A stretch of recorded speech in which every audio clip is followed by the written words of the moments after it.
In glory, America. Bonjour, hi, Canada. David Crosby, dead at the age of 81. That's going to be the most talked about story among people who are over 50. And if they're 75 or older, they're not going to stop talking about it forever. David Crosby, the soundtrack for their lives. Not a lot of young people know much about him. If they want to know a little bit about why he's such a controversial figure, Cameron Crowe made a great movie about him called Remember My Name, I don't know, 3, 4, 5 years ago. And David Crosby described himself as a blank hole, and that's why he had such a tumultuous career with various groups. He's also a heroin addict. I believe he credited Jackson Browne with getting him off heroin. People are amazed he lived to 81, but he kept performing. He was one of those guys, like our buddy Andrazik. He's going to be out playing small clubs at the age of 75 or 80 like David Crosby did. Twice inducted into the Rock and Roll Hall of Fame. This is his first hit with the Byrds.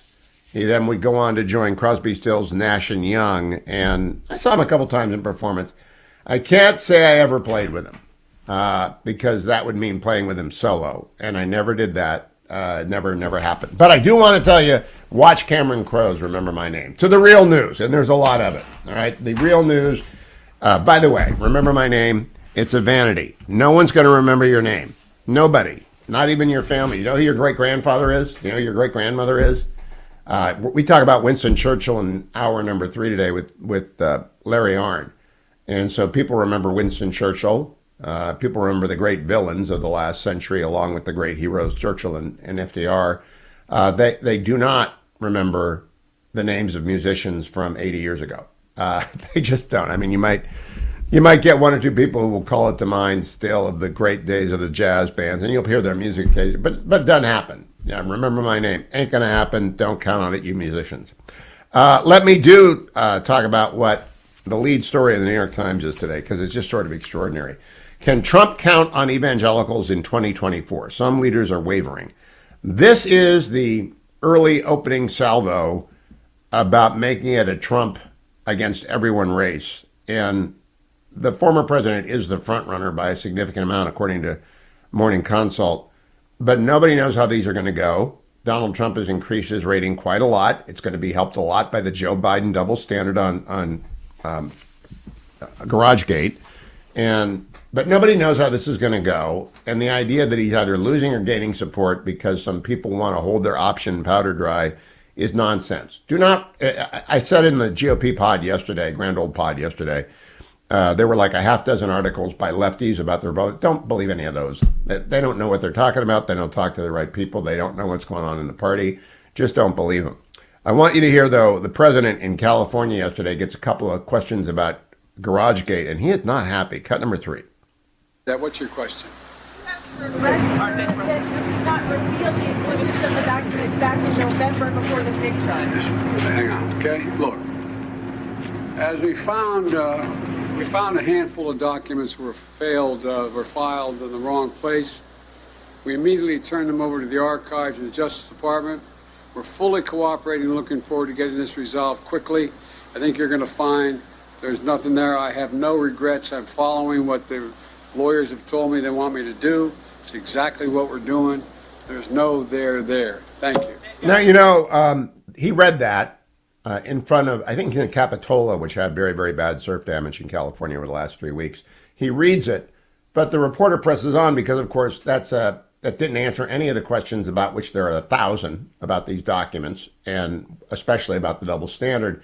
And so he gets asked a follow-up, and then he gets angry, and he does the classic Joe Biden shuffle. Cut number 4.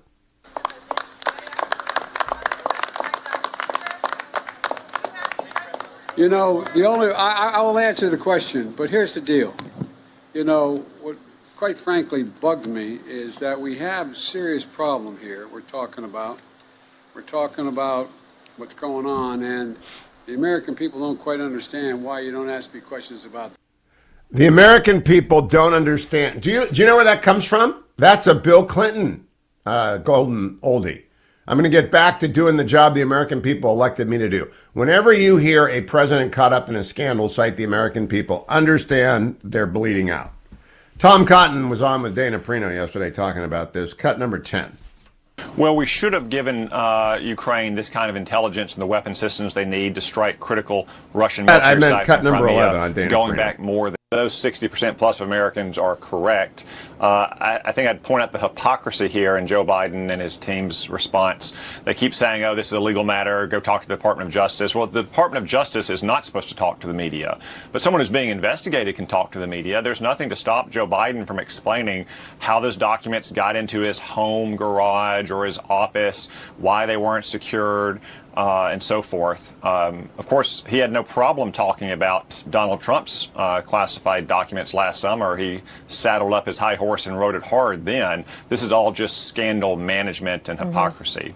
In fact, Bravo, Tom Cotton. Now I've got to tell you, I woke up this morning Americans, it's the double at standard very here early, played from dark the hundred Department in of California, Justice. and they said, "What did you When think they about found what out Tucker Donald said about Trump might Richard have had Nixon?" Because I classified ran the information at Richard Mar-a-Lago. Nixon Foundation twice, built the library, knew the president 78 to 80, and worked for him again 89 and 90, and respect him a great deal.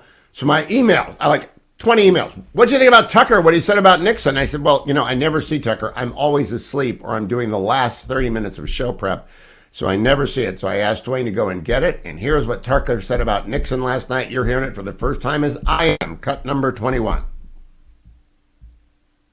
So if you want to understand, if you really want to understand how the American government actually works at the highest levels, and if you want to know why they don't teach history anymore, one thing you should know is that the most popular president in American history was Richard Nixon. Richard Nixon. Yet somehow, without a single vote being cast by a single American voter, Richard Nixon was kicked out of office and replaced by the only unelected president in American history. So we went from the most popular president to a president nobody voted for. Wait a minute, you may ask. Why didn't I know that? Wasn't Richard Nixon a criminal? Wasn't he despised by all decent people? No, he wasn't. In fact, if any president could claim to be the people's choice, it was Richard Nixon. Richard Nixon was reelected in 1972 by the largest margin of the popular vote ever recorded before or since. Nixon got 17 million more votes than his opponent. Less than 2 years later, he was gone. He was forced to resign. And in his place, an obedient servant of the federal agencies called Gerald Ford took over the White House. How did that happen? Well, it's a long story, but here are the highlights, and they tell you a lot. Richard Nixon believed that elements in the federal bureaucracy were working to undermine the American system of government, and had been doing that for a long time. He often said that. He was absolutely right. On June 23, 1972, Nixon met with the then CIA director Richard Helms at the White House. During the conversation, which thankfully was tape recorded, Nixon suggested he knew, quote, who shot John, meaning President John F. Kennedy. Nixon further implied that the CIA was directly involved in Kennedy's assassination, which we now know it was. Helms's telling response? Total silence. But for Nixon, it didn't matter because it was already over. 4 days before, on June 19th, the Washington Post had published the first of many stories about a break-in at the Watergate office building. Unbeknownst to Nixon and unreported by the Washington Post, 4 of the 5 burglars worked for the CIA. The first of many dishonest Watergate stories was written by a 29-year-old Metro reporter called Bob Woodward. Who exactly was Bob Woodward? Well, he wasn't a journalist. Bob Woodward had no background whatsoever in the news business. Instead, Bob Woodward came directly from the classified areas of the federal government. Shortly before Watergate, Woodward was a naval officer at the Pentagon. He had a top-secret clearance. He worked regularly with the intel agencies. At times, Woodward was even detailed to the Nixon White House, where he interacted with Richard Nixon's top aides. Soon after leaving the Navy, for reasons that have never been clear, Woodward was hired by the most powerful news outlet in Washington and assigned the biggest story in the country. And just to make it crystal clear what was actually happening, Woodward's main source for his Watergate series was the deputy director of the FBI, Mark Felt. And Mark Felt ran, and we're not making this up, the FBI's COINTELPRO program, which was designed to secretly discredit political actors the federal agencies wanted to destroy, people like Richard Nixon. And at the same time, those same agencies were also working to take down Nixon's elected vice president, Spiro Agnew. In the fall of 1973, Agnew was indicted for tax evasion and forced to resign. His replacement was a colorless congressman from Grand Rapids called Gerald Ford. What was Ford's qualification for the job? Well, he had served on the Warren Commission, which absolved the CIA of responsibility for... All right, I'm running low on time here. I want to thank Tucker for paying attention to some of the stories about Nixon over the years and the relationship with the CIA. And we don't really know what happened with Watergate. We do know that he won the greatest landslide in modern times and was out of office 20 months later. And we do know that Tucker talking about it got a lot of people to write me emails overnight, and I did now have heard it. Thank you for calling it to my attention. I'll be back with more news right after this. Don't go anywhere. It's the Hugh Hewitt Show.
Welcome back, America. Playing all of David Crosby bumps this morning in honor of the guitarist who's gone the way of all human things.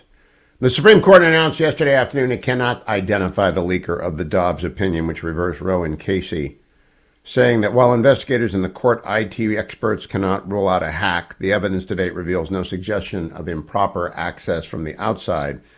The marshal of the court said 80 people had access to the draft opinion. 97 people were interviewed. That would include, I guess, the justices, some more than once, but she concluded based on a preponderance of the evidence standard, it was impossible to identify the leaker. The question, obviously, and I hope justices get it, is who do you think did it? Just tell us if you think it was a clerk or a justice. I think it's a clerk, obviously. I think it's a very smart clerk. I think it's a cowardly lying clerk. And I think we'll get a book from the clerk in about 10 years when they want to write and make a cash in their chips. But what they are doing, of course, is putting a smear on every other clerk. 4 clerks per justice. Maybe the chief gets 5. I don't know. So you had 36 people who left under a cloud, and one coward who wanted to try and upset an opinion gets away with it. And they don't get away with it. They end up tainting all 36. And it's just a disgusting thing. Alec Baldwin is going to be charged with involuntary manslaughter in the Rust shooting. I don't know New Mexico law well enough to tell you what this means. It just means negligence that results in the death of an individual. I'm not going to spend a lot of time on this. I saw some high-fiving. I don't like Alec Baldwin, but you don't want anyone to be charged with involuntary manslaughter. You don't want anyone shot on the set of a movie theater. I don't get that. I did a column in the Washington Post yesterday on the Fairfax County and now increasingly all throughout Northern Virginia scandal where national merit awards were suppressed by now 17 high schools. Thousands of comments, and for the first time ever online, I've got lefties saying absolutely right, because it's a civil rights violation under 42 U.S.C. 1983 to violate someone's civil rights under color of state law. If race played a role in that, for example, we can't put the national merit semifinalist awards out because that influences college applications, and it will get more of our high school students accepted to the best colleges than it will the Anglo or the Black or the Latino students. If that is a motive anywhere, and there is some evidence to suggest it is, that is a constitutional violation under Section 1983, and everybody in those school districts who had something to do with it should be sued by name individually and not indemnified. It's my own take. Then there's this story. GOP in talks with networks about debates, and even CNN is included. Look, do not judge the eventual debate package, which comes out in July, they begin in July, maybe in June, maybe in August, but probably July, probably in Milwaukee. Ronna McDaniel, who's going to be reelected the RNC chairwoman next week, told me that on the last time she was on the show. And she's got David Bossie and herself working on this thing, and they're going to get it right. CNN is not going, if CNN gets a debate, they're not going to run it like they did the 4 that I was a member of, where, I sat in the corner and got my 3 questions, and then they ran the whole deal. And they ran the whole deal at first to pump up Trump, and then they ran the whole deal at the end to kill Trump. And it didn't work because Trump was better than they are. But the deal is that, and I love the way that this was put, David Bossie's goal. Our goal is to have incredibly successful debates that allow Republican primary voters to see, without any kind of bias, a full picture of what these candidates stand for. He also said there are plenty of Republicans who consume their news just from the major networks, which is why they're dealing with them. But they are fighting for fairness. We demand fair and unbiased moderators and questioners. We are fighting for that fairness.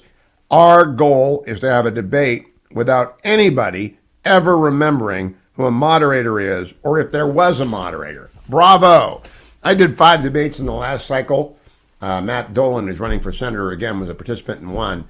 And I had a rule set that had to be obliged to be adopted in Arizona, where I did the Senate and the governor's race, in California, the recall debate, in Minnesota, the governor's race, in Ohio, the Senate race, that a rule set that made it absolutely impossible for the moderator. In my case, it was me, and I was, for example, Aaron Bear was my colleague in Ohio, and different colleagues in different places. And the rule set was no one ever talked about us afterwards.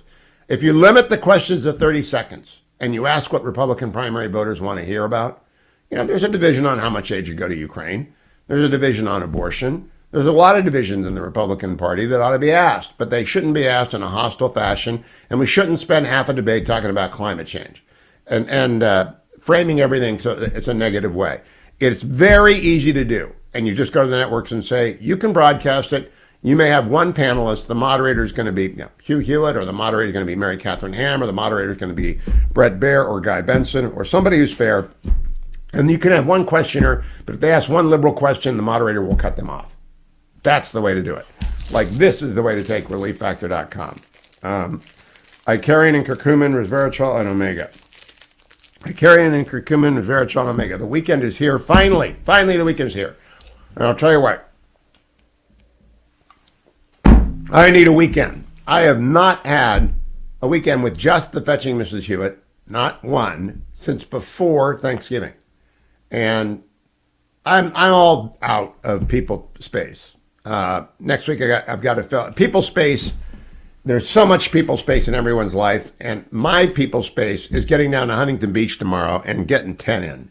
And hopefully, it might be a little bit chilly, but it's not going to be raining. I don't think it's going to be raining. They said it was going to rain yesterday. It rained last night. So I don't know. But I'd like to get 10 in. I got 6 last week. We'll see. ReliefFactor.com will make it possible. ReliefFactor.com. $19.95 gets you in the game. Sonny Bunch is next. Stay tuned, America. I'm Hugh Hewitt.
We've got to get ourselves back to the start, and I am doing that with Sonny Bunch. Good morning, America. I'm Hugh Hewitt, Sonny Bunch, the official movie critic of the Hugh Hewitt Show. You can find his podcast at Across the Movie Aisle and at Bulwark Goes to the Movie. Follow him at Twitter, at Sonny Bunch. And Sonny, I went to my local multiplex yesterday, looking forward to the weekend, and discovered a lineup of movies that reads this way: Missing, The Time I Got Reincarnated, House Party Plane, Megan, with a 3, A Man Called Otto, which I've seen, Alice Darling, Broker, Babylon, which only plays at 9 p.m., which is a clue, Women Talking, Puss in Boots, Avatar, The Way of Water, The Whale, and Black Panther, Wakanda Forever. The only movie I might want to see, called Living, at least I'm told by the fetching Mrs. Hewitt, is available at 2 theaters. Why is there a desert? Avatar's been out for like a year. Well, it's January. This is the month that is fondly referred to as the month of endless trash by the YouTube bloggers Red Letter Media.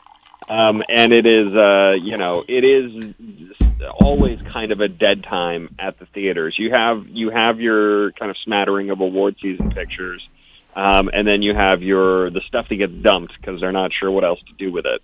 I will say that I quite enjoyed the movie Plane, which is one of those that you in that lineup of films. It stars Gerard Butler, who is king of the dirtbag B movie action picture type thing. The name is kind of amusing enough to get people into theaters. I think just Plane. It's Plane, not snakes on a plane, not anything like that, just Plane. Like I said, I enjoy that movie because I like Gerard Butler. Yep. He's the as I say, the king of the kind of low budget, high concept action movie.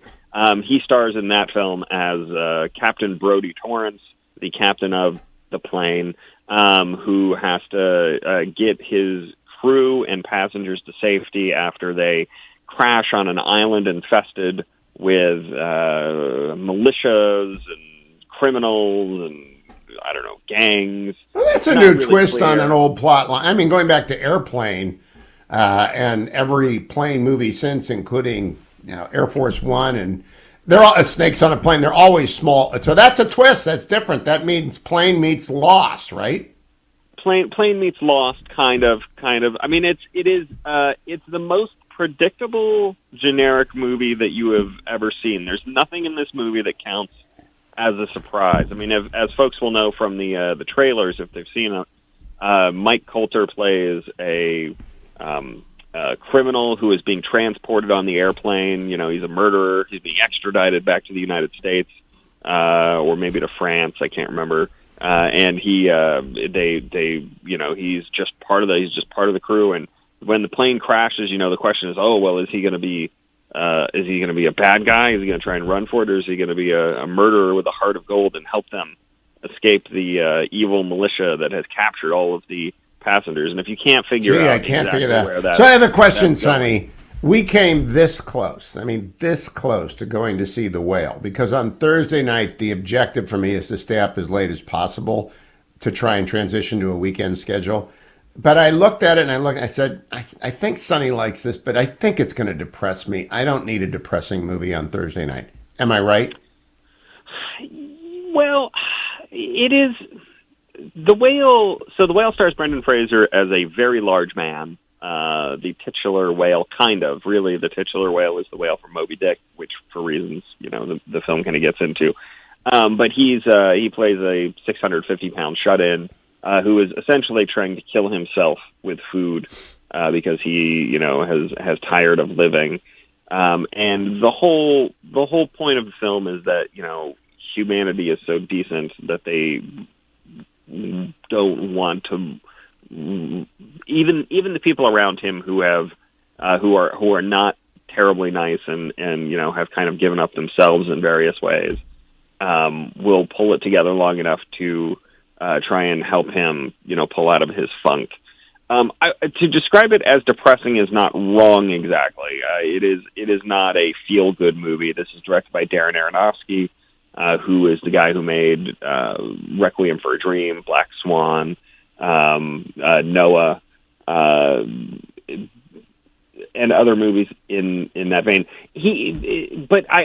This movie's caused a lot of controversy. A lot of people, say it's fat phobic. People are too mean to the main character. He is too disgusting and too slovenly to be, a representative of fat America. And that is just it's the most blinkered possible way of looking at this film, which again is about a decent man who has kind of given up trying to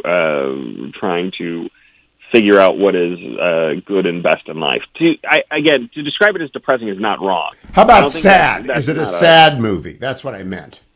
It is a moment. It is a movie with moments of sadness. I'll put it that way. I mean, will it increase people's? It's not intended as a sad movie. I don't think. I think it is intended as more of a look at the innate decency of humanity sort of. Well, that's it. Will it increase the compassion that the ordinary viewer has for people that might be morbidly obese as they wait in line at the airport and they worry about who they're going to sit next to on the plane?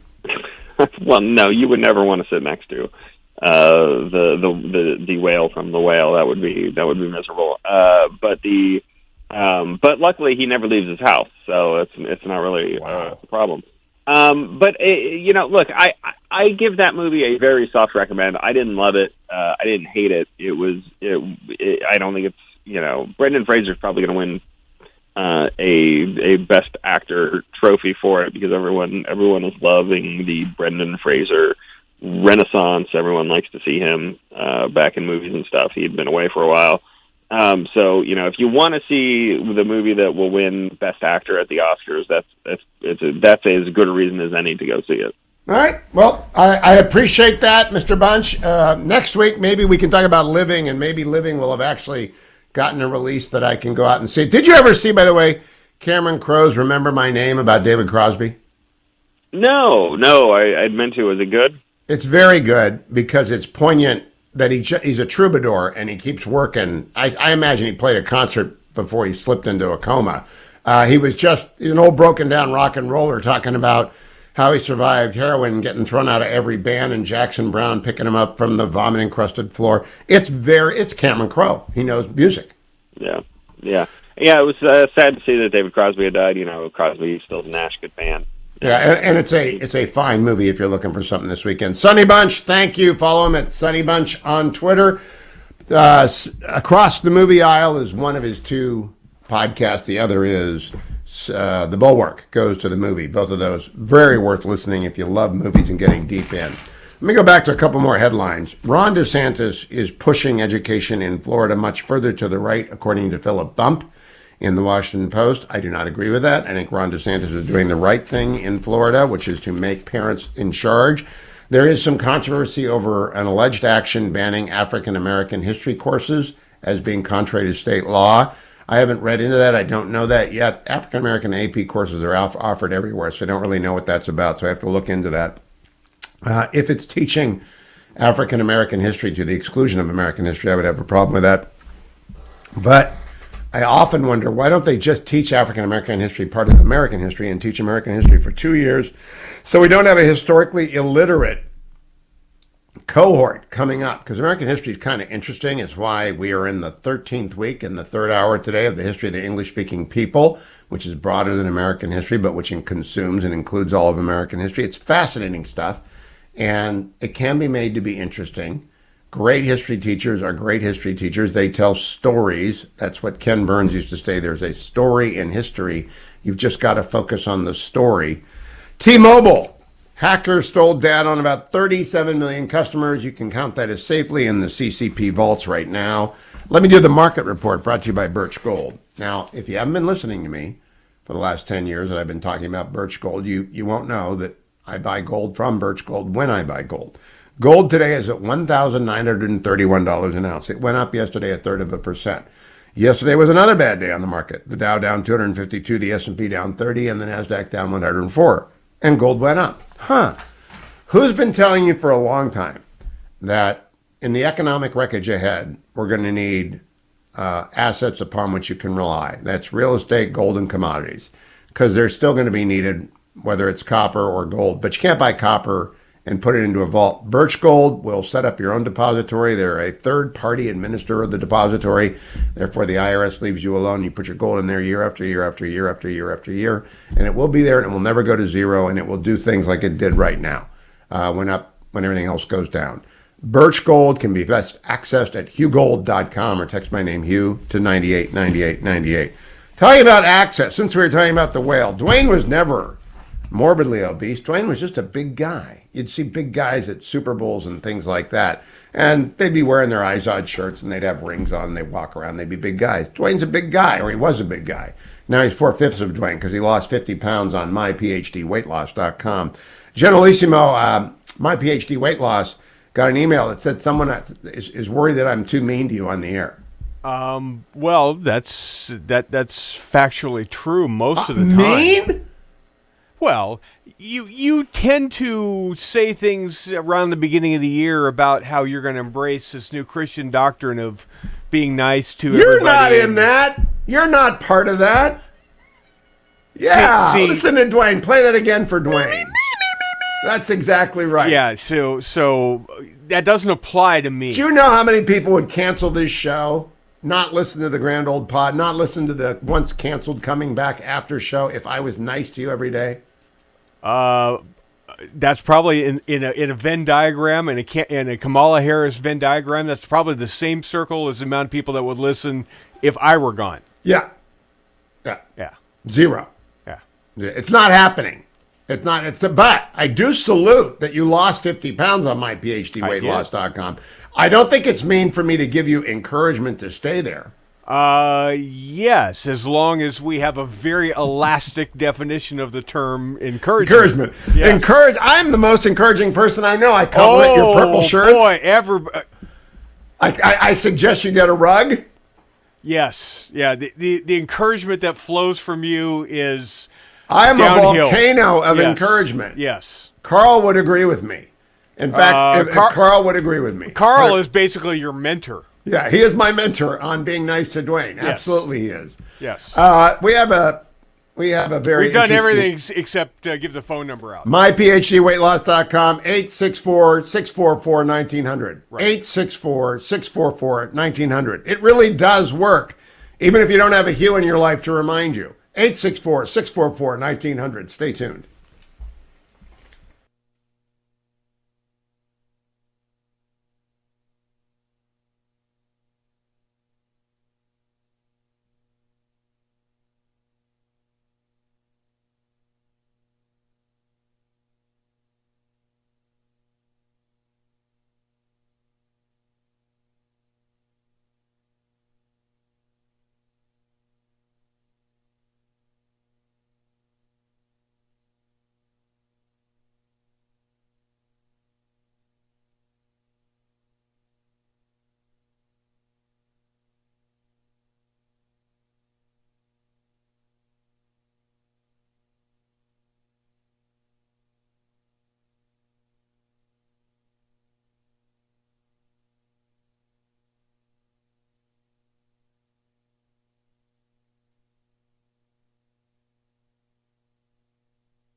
Joined now by the poet laureate of the Hugh Hewitt Show. Hello, Tarzana Joe. Joe, we're going to do this again now. What are you doing? Are you screwing with me this morning? What's the matter with you? Not you, Joe. I'm talking to Dwayne. Hello, Hugh. You know, some stories just don't go away, and so some poems have to be repeated, or the theme at least has to be repeated. Since our country was established and the bureaucrats got rolling, lots of things have gone a-missin'. Even red-hot stoves got stolen. There were forgers, there were swindlers, there were fraudsters, there were bribers, there were gold thieves, there were bold thieves, and a surplus of imbibers. Elections were disputed, and appointees were maligned. Senators indicted, representatives resigned. In the words of Willie Sutton, it is not surprising that folks like these are drawn to government. That's where the money's at. Those who live by their corruption, somewhat like the wonks and smarties, have been equally distributed between the major parties. And if you read the history of the times when honor held, those who marred the institutions were both censored and expelled. Now, regarding current scandals, if you have to know the truth, I am drawn to ask the questions from the scandals of my youth. So I will pose the question, though I think I may regret it. What did Joe forget, and when did he forget? Yes, between the warring factions, I would like to call a truce, but I'm told that in the law that ignorance is no excuse. So let's stand erect for rectitude, because the country needs us, and follow with attention to where the Corvette leads us. It's a Scandal, part 2.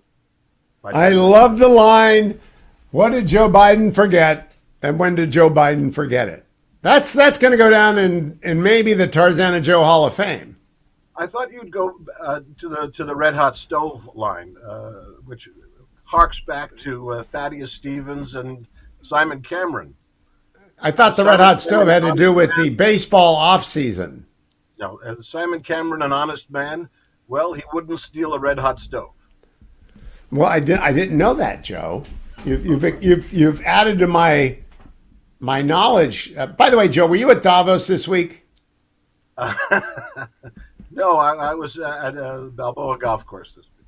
I was just thinking that if Davos really wanted to get in touch with the people, they would bring Tarzana Joe next year. I think balladeers and poets belong in every facet of society. I couldn't agree more. Has the Valentine Day business picked up yet?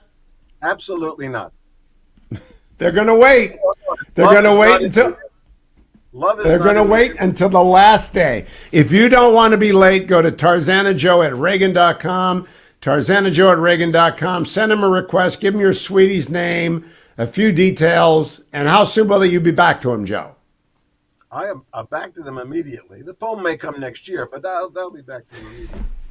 He'll get the poem done in time for the chocolates and the flowers, but not if you wait many more hours. How's that, Joe? Thank you very much.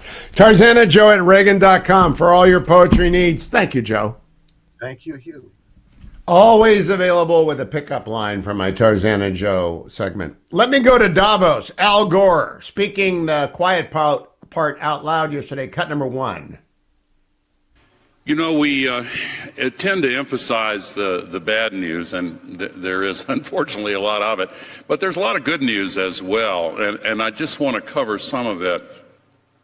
In my country, we passed the Inflation Reduction Act, which is primarily a climate act. Thank you, Al Gore. A little bit of honesty in an otherwise endless series of cliches. The World Economic Forum should be called the World Cliche Forum.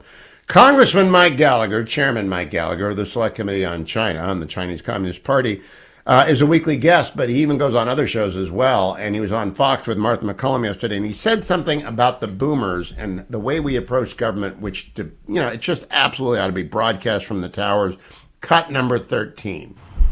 Well, let me first confess my bias. My colleague mentioned 1988. I was 4 years old in 1988, and the fact that Biden's been running for president since then, I think, tells you everything you need to know. And I think the American people, Democrats and Republicans, are desperate for a generational shift. Career politicians like Biden have proven themselves fundamentally unsuited to the problems of the 21st century. We're dealing with the maddening complexity of an ossified, boomer-built bureaucracy that they are unable to fix. So for that and many other reasons, I don't think Biden should get a second term in office. Specifically on the documents, a few things at issue here. One, what the president has said thus far is I want to stop there. I just want you to to save this for next week, Generalissimo. Can you do that? Because the ossified bureaucracy built by the boomers. I was part of that. I ran the OPM. I was over at Justice. I was in the White. Reagan was a great. I don't like Mike Gallagher attacking Reagan that way. Now, of course, he wasn't. Did you notice that he's wearing a USMC fleece as opposed to a Green Bay Packer fleece? Yes, he's got that Glenn Youngkin look going for him. Got the Glenn Youngkin, and the Packers fleece is gone because they're gone, and we got the USMC, which is still around. I just want to play that for him next week. That is not an ossified vest. No, that's not an ossified vest at all. The USMC predates the founding of the country, I think. Don't go anywhere, America. All my Marine friends are going to write me now. Hour number 2 of this Friday edition of the Hugh Hewitt Show. Straight ahead. Portions of the Hugh Hewitt Show are brought to you in part by Birch Gold Group.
This hour of Hugh Hewitt starts right now on Salem News Channel.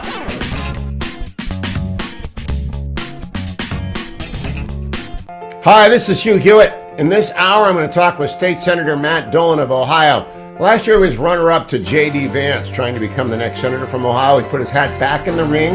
He's going to run against Sherrod Brown. There may be others. We don't know, but we'll talk with Matt Dolan about 2024. Plus, of course, Sarah Westwood on what's going on the Hill, as we do every Friday with the Hill wrap-up right here on the Hugh Hewitt Show.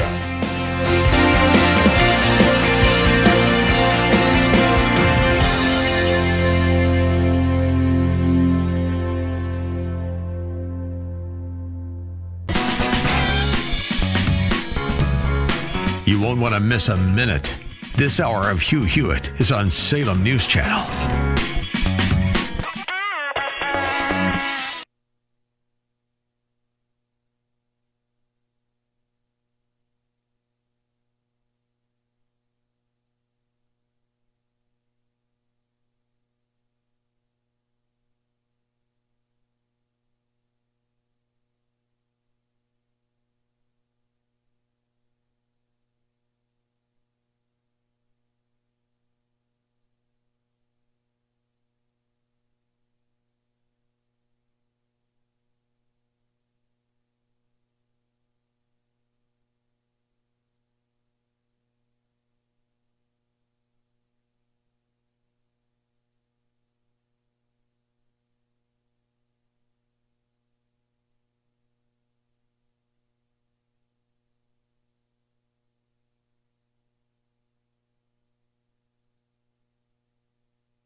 Morning, Glory, America. Bonjour, hi, Canada. It's Friday. I'm Hugh Hewitt, live from Studio West. I got to tell you, I am not surprised that the 2024 presidential campaign got underway in 2022. And I'm not surprised that Nikki Haley gave a big interview to Bret Baier yesterday in which she all but declares she's running. I don't think it's going to depend on whether or not President Trump runs. But let's listen to Nikki Haley, former ambassador to the UN, former governor of South Carolina, frequent friend of the show and guest, most recently when her book came out, talking with Bret last night about what's ahead. Cut number 14 starts off with how do you get along with the Trumps, and here's cut number 14. Look, the president's son-in-law is a friend of mine. Jared and Ivanka are dear friends. That's what they are. I fully suspect they will expect that they will support the president. That's where they should be. That's who they are. But the Kushners are just dear people, and they have been supporters, and I appreciate that.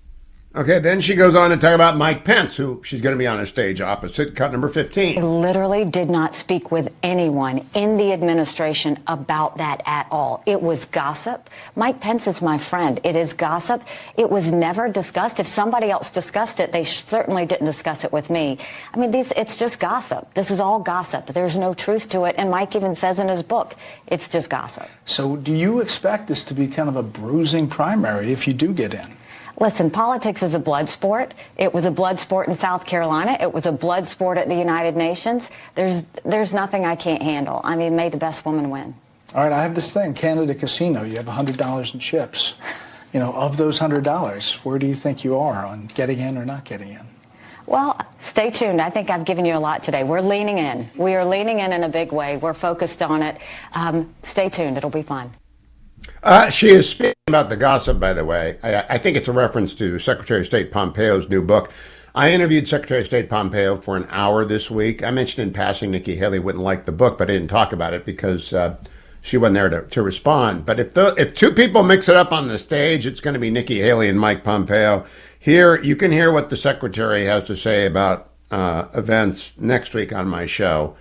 Beginning on Tuesday when the embargo is off the interview. But here's Nikki Haley last night talking about former Secretary of State and I guess former friend Mike Pompeo, cut number 16. No, and Pompeo even says he's not sure if it's true. I never had a conversation with Jared, Ivanka, or the president about the vice presidentship. And, what I'll tell you is it's really sad when you're having to go out there and put lies and gossip to sell a book. I mean, I don't know, why he said it, but that's exactly why I stayed out of D.C. as much as possible to get away from the drama and get away from the gossip. I focused on my job, and that's what I always did. Now, it'll be interesting to have them talk to each other about that, but Secretary Pompeo's reference to the Nikki Haley-Donald Trump meeting is based on a conversation he had with John Kelly. And again, it's embargoed. I can't tell you about it, but it's like one line in a 500-page book. So I'm just not sure it's going to be a big deal. And Donald Trump will decide whether or not he's going to confirm or deny that story. Finally, let's go back to the more important stuff. Nikki Haley talking about Davos, cut number 17. Davos is so tone deaf. Because if you look at the fact, families can't afford their groceries. Mothers can't find baby formula. You've got crime at an all-time high. You've got inflation that's up. You've got children who are so far behind in education, I don't know that we're going to catch them up. That's great that they can go talk about the environment in Davos, but that's not what Americans are feeling. Now, I'm going to be on with Bret Baier tonight on the panel, I believe, on Special Report. I hope this comes up because it's just the starting gun is off. The RNC meets next week. They re-elect Ronna McDaniel. They put out the rules for the debates. The presidential campaign gets going with the first debate. My view is that the debates will decide who the nominee of the Republican Party is. Donald Trump walks into those debates very, very good at it. The other ones have figured out combative is good. Personal is not. Well, it's just going to be wild, great popcorn crunching fun. I just hope that the RNC guarantees that the questions that are asked of the candidates come from people like Bret and me, from people like, and look, there are good ones in every network. Dana Bash is perfectly fine. I thought she was fair throughout. And I think over at CBS, you can find a couple of people who are fair. You've got, of course, a lot of people at Fox, whether it's Dana Perino or Bill Hemmer or Guy Benson and Bret. A lot of people, Shannon Bream, they're all very fair. What you just have to do is not be the star, not try and turn Don Lemon into a viable news personality. He's not, he won't be, and sitting around a debate and making faces won't help you do that. He wasn't allowed to do debates last time. He did do some Democratic debates, and it was awful. But CNN's figuring it out. By the way, we got some B-roll today, which I hadn't seen before if you're watching on the Salem News Channel. Joe Biden was at the Ebenezer Church on Martin Luther King Sunday. And can we play that cut number 20? I had not seen this yet. Just roll that. He is up there, cut number 20. He was telling everyone he'd grown up going to church every Sunday in a black church. I've never seen a less comfortable. Raphael Warnock is actually reducing the clap factor in order to make the president less uncomfortable, but it's not working. The president actually, what am I supposed to do if he's looking around? It's so bad. We have an infirm president. And he's getting upset that the media is interested in GarageGate. Cut number 4 yesterday from the California floods gaggle that was held outside. I think it's at Capito Beach, not sure. Cut number 4.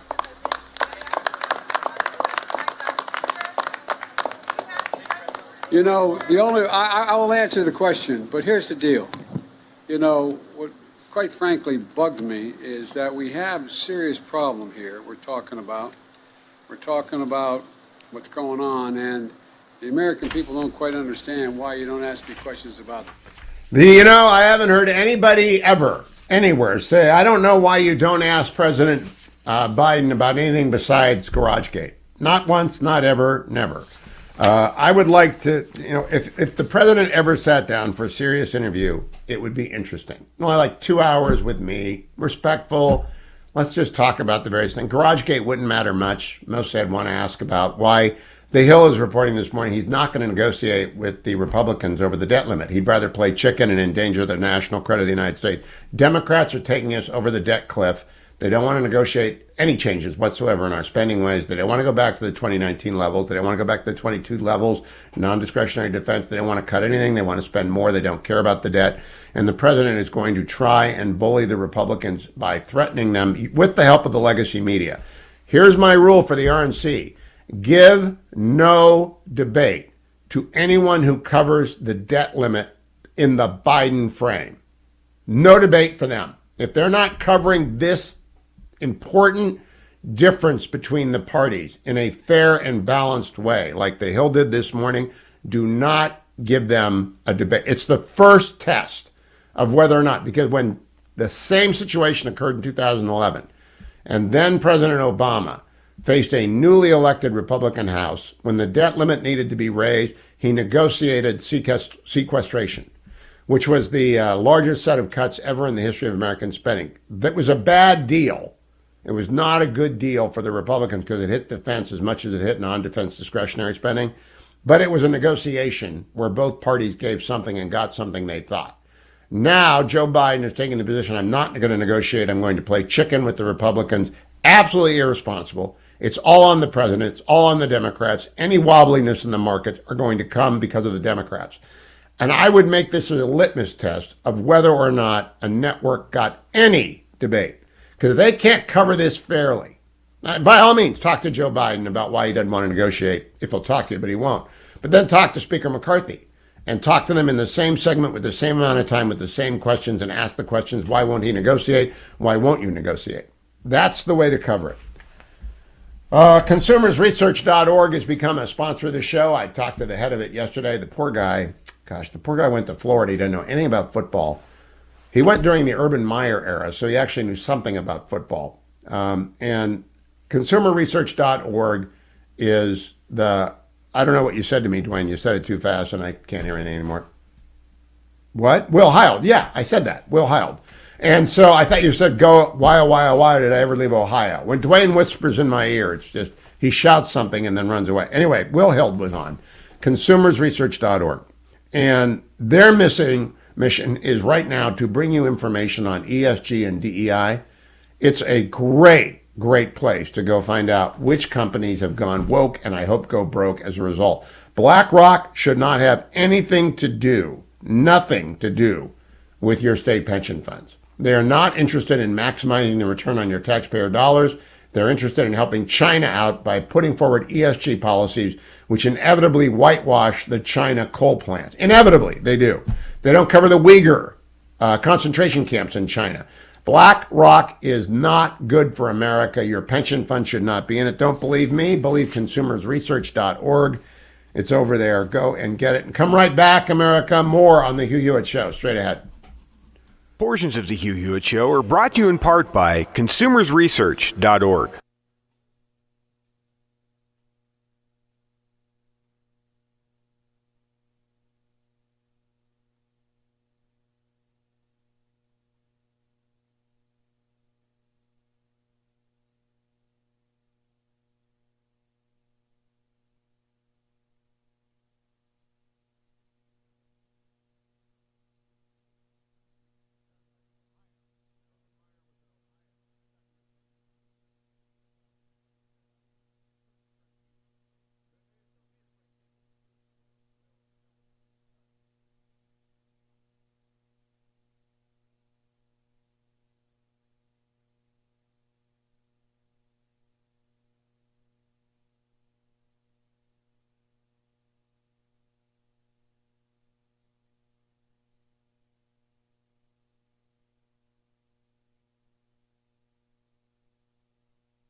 Welcome back, America. I am Hugh Hewitt, live on this Friday. The annual March for Life occurs today, begun originally on January 22nd, 1974.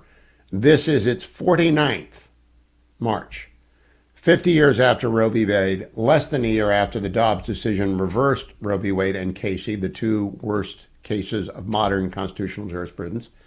It's not up there with Dred Scott or Plessy or Korematsu, but Roe v. Wade was terrible, and as a matter of constitutional law.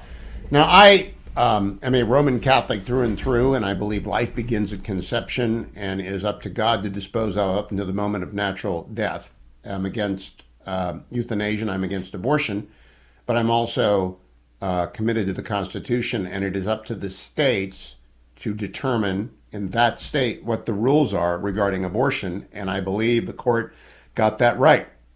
The movement, the pro-life movement, is divided into many camps right now, but they are all agreed upon at least a de minimis, right?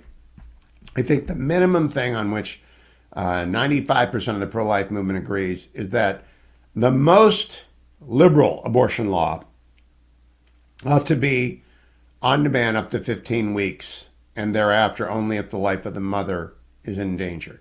There may be exceptions for rape and incest if the girl is too young to understand what has happened to her. That's a legislative matter. It's a very complicated moral issue.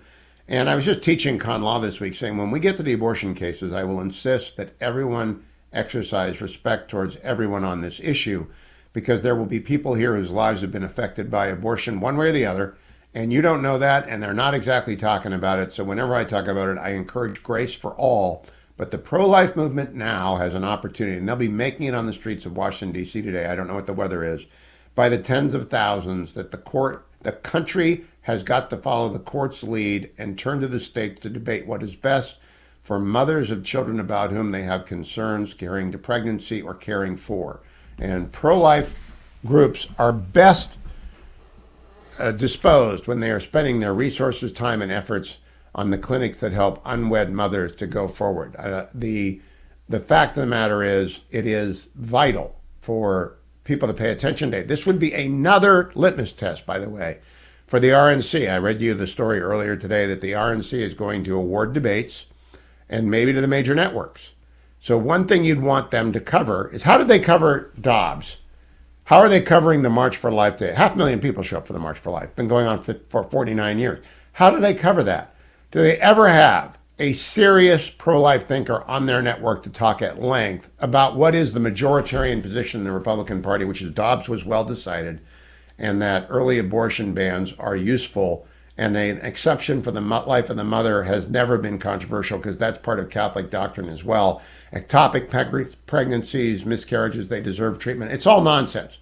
All the left-wing critics. And that do they accurately present the Democratic position, which is abortion on demand up to the moment of birth, and sometimes beyond.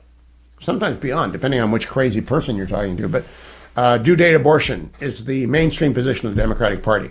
So do the networks that want to cover Republican debates cover the pro-life movement in anything resembling a fair fashion? If they don't give them a debate. They're an easy litmus test. Don't give debates to people who screw Republicans every time, every day. And most networks do that. CNN does it the most. They're trying to change, but they still do it the most. They're trying to change because no one will talk to them, but they still do it the most.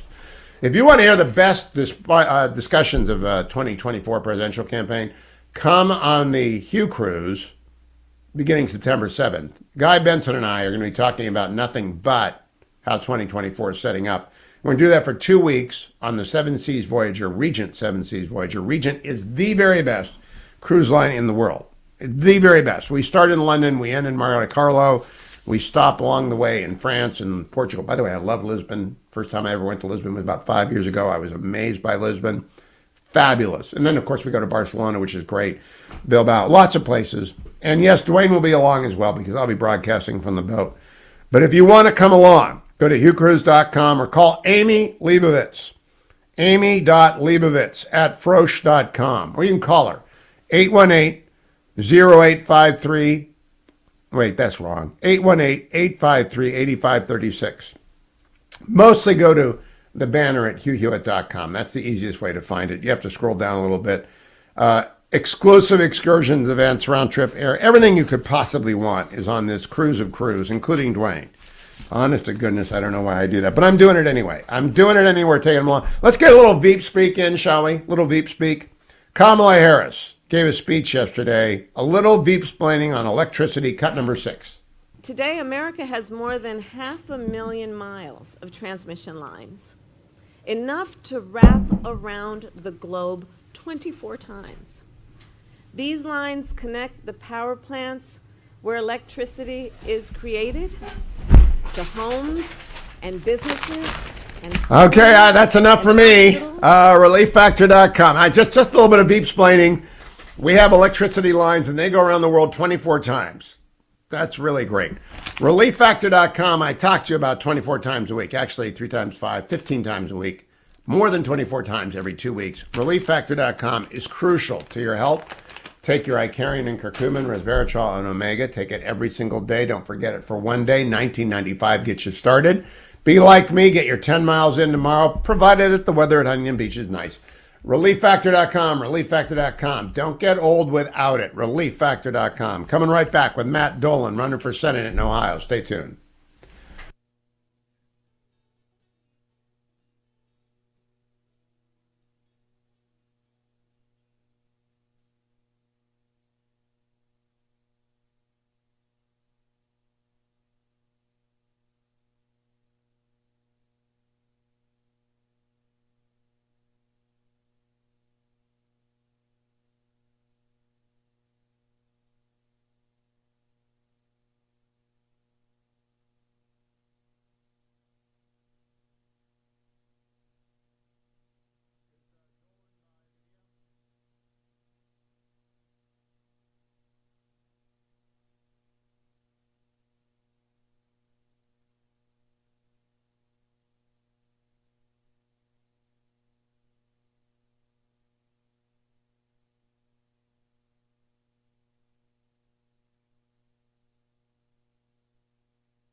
Welcome back, America. It's Hugh Hewitt. David Crosby's gone to the Angels, but not his music. We'll play that always. Joined now by State Senator Matt Dolan. Senator Dolan hails from Ohio, and he ran for the United States Senate in 2022 in the GOP primary. Came up runner-up to J.D. Vance, immediately threw in with J.D. Vance, helped J.D. Vance get elected, and now he's already declared he's going to run against Sherrod Brown, who's been a thorn in my side for a long time. Matt Dolan, welcome back to the program, Senator. Good to have you.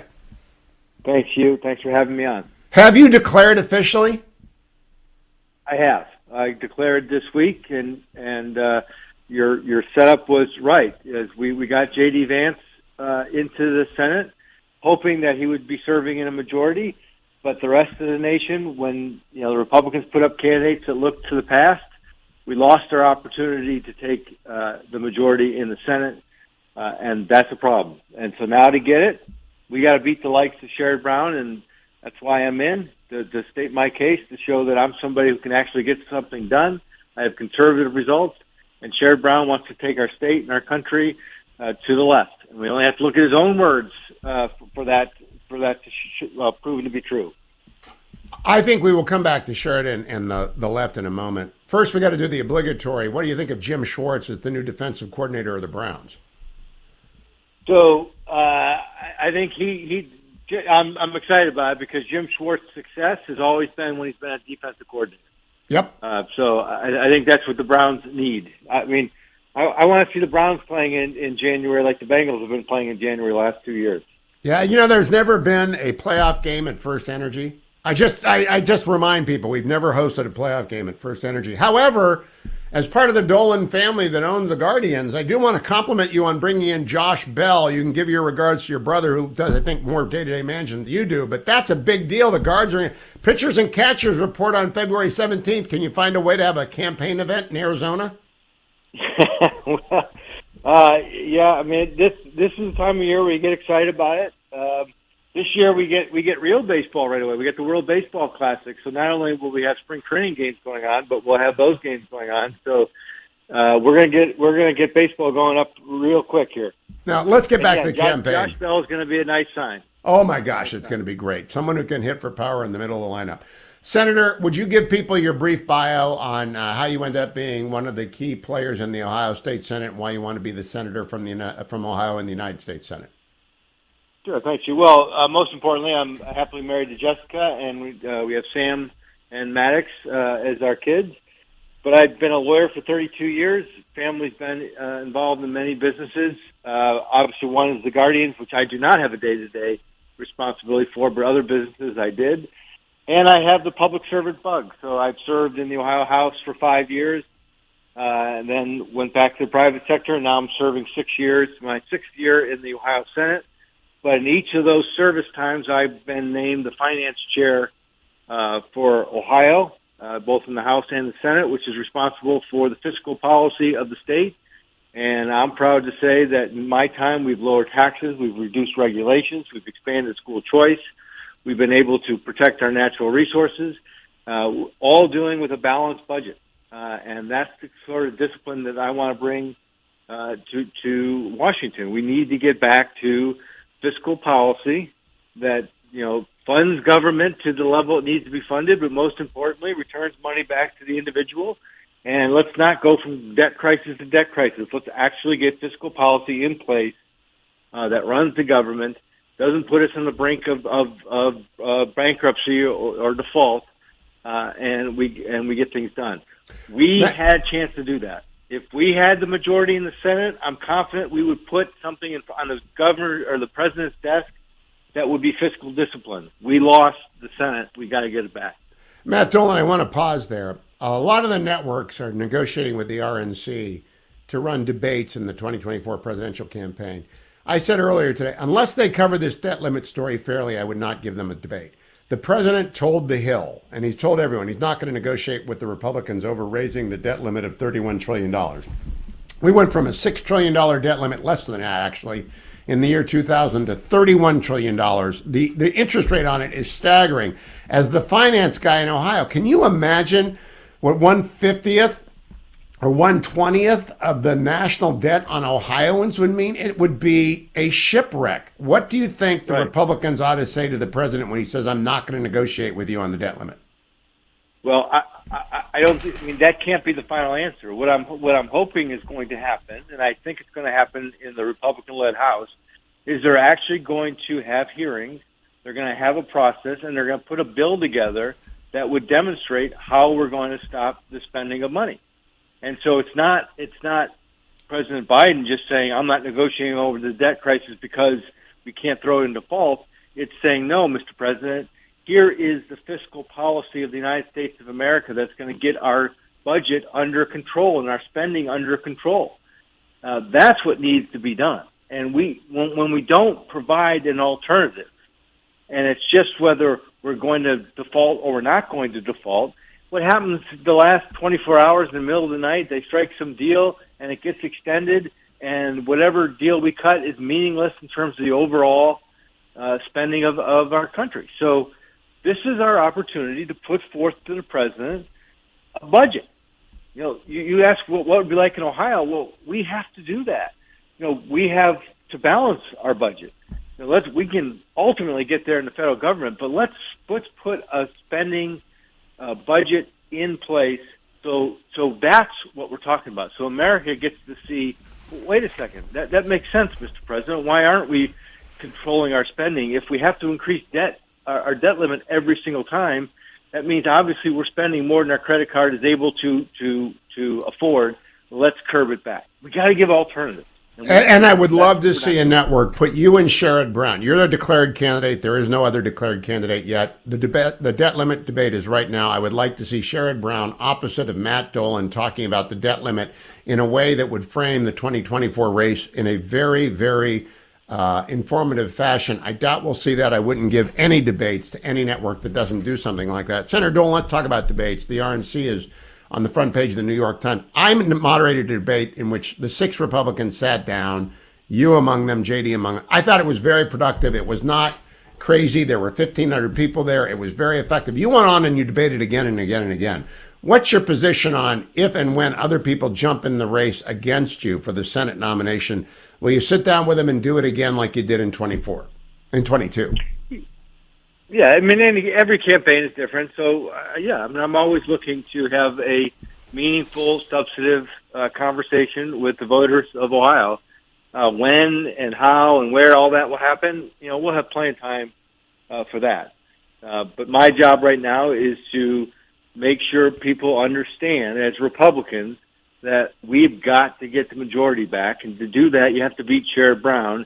And to beat Sherrod Brown, you better put somebody up on the Republican side like me, who's looking to the future and not running a campaign of grievances, who has a conservative record of results that I can compare to Sherrod Brown's record of a liberal agenda, and he wants to push us more to the left. I mean, and you know, there's no better place to talk about the future than schools. And Sherrod Brown is a tool of the school teachers unions. There is a scandal in my home state now, Virginia. I'm originally from Ohio, but in Northern Virginia right now, we've discovered that the public school bureaucracy have been hiding test results from excellent students. In Florida, Governor DeSantis is fighting over education. Doug Ducey has left the Arizona governorship with the greatest school choice bill in America, fashioned off the West Virginia and the Florida programs. It's going to be adopted by Iowa this year. What's your position on the backpack bill, which I think is coming down the pike in Ohio?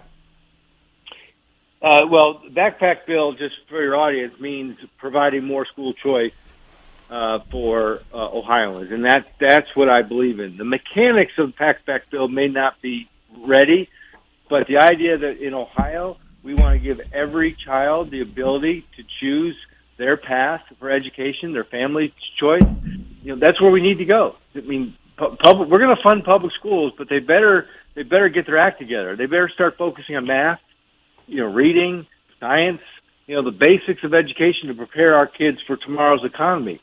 This social agenda that's creeping its way into the public schools is going to be the destruction of the public schools. So, you know, they're only adding to their own demise.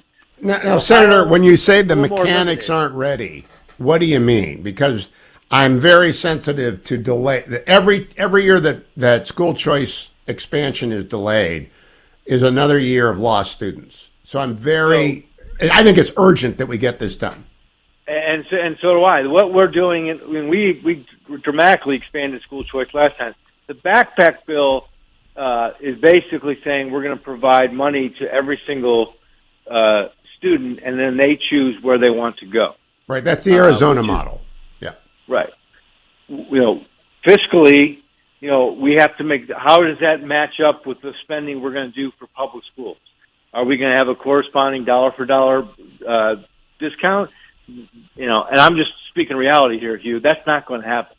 When the legislators see that their local public school is going to get significantly less money, there's going to be, whether it's public or private, there's going to be people coming into my office saying, we can't do that. But what we can do is recognize where we can incrementally expand choice so that we are providing the opportunity initially for a number of folks. One is those students, irrespective of income, who are in failing school districts, that those children don't have to be held hostage by that. They can go to a different school. They have the opportunity to go. The second is we don't want somebody who's making school choices because of their income decision. So we want people to have the ability to choose. That financially they can't make a choice. We want to help them. Senator, in Arizona, it's $6,000. I'm sorry, go ahead. In Arizona, it's $6,000 follows the student. That's not near what they pay a student to go to a public school, but it's enough to get a kid into a Catholic school, for example. And you know the value of that. There are just some parents who cannot afford $6,000 a year. I don't think it should be hard to get at least a minimum grant for every student who wants it through in that range. You get the last minute, Senator. Well, but the point is that if we don't get Republicans in Washington, we're not going to have the flexibility and the creativity and the willpower to do what states are doing. So if we keep sending Sherrod Brown back to Washington, we're going to have same bureaucracy. So what I'm saying is, we'll work it out in Ohio, but I want to go to the United States Senate to bring that same ability and creativity in solving problems that we are doing here in Ohio. Keep coming back, keep spreading the word, and once debates start, if they start, call me up. I'll come anytime, anywhere to moderate a Matt Dolan and somebody else debate, because it's important that Ohio go red in 2024. So important. Thank you, Senator. Don't go anywhere, America. I'm Hugh Hewitt. I'll be right back.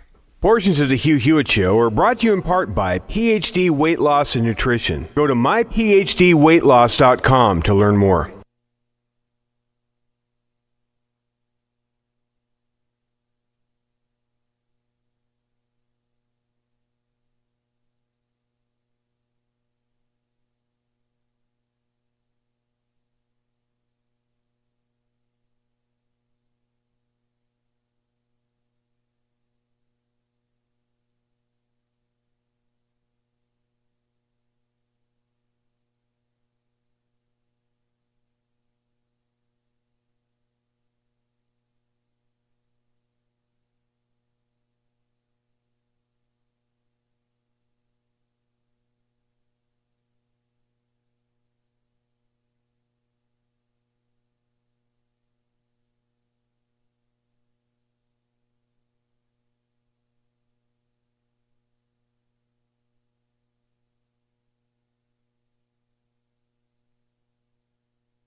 Welcome back, America. Sarah Westwood covers everything in Washington for the Washington Examiner. I would not be surprised to see her on the stage for the 2024 Republican presidential debates out of the front page story of the New York Times today, because she's fair. She is one of the few people who covered the Right to Life March this year. Good morning, Sarah. Will you be out on the street today seeing what's going on with the 49th annual Right to Life March?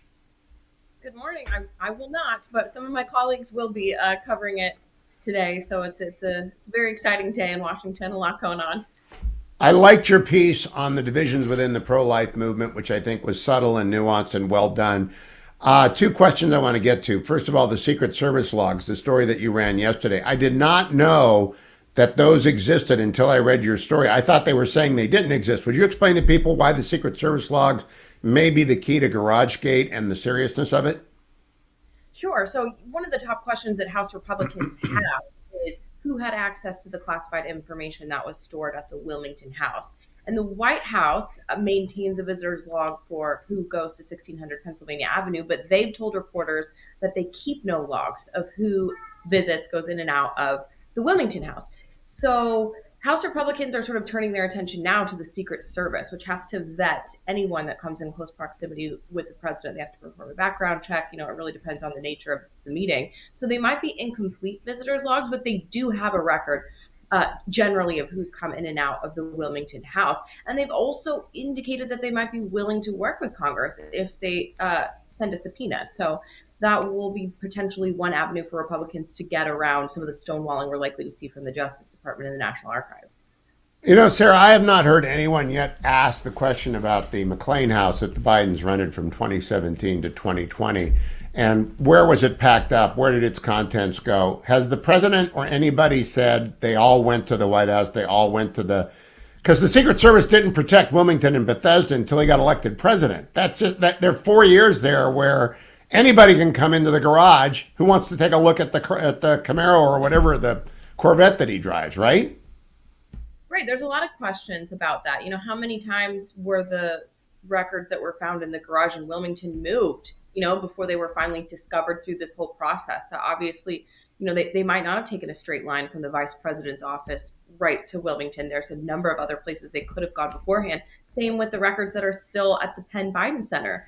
And the clearing process for that office never even finished. It was sort of frozen in time because of that discovery of the documents.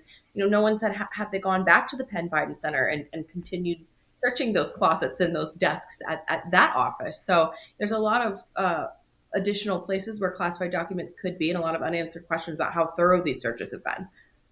Sarah Westwood, there is a story in the Hill today that the president's not going to negotiate with the Republicans over the debt limit.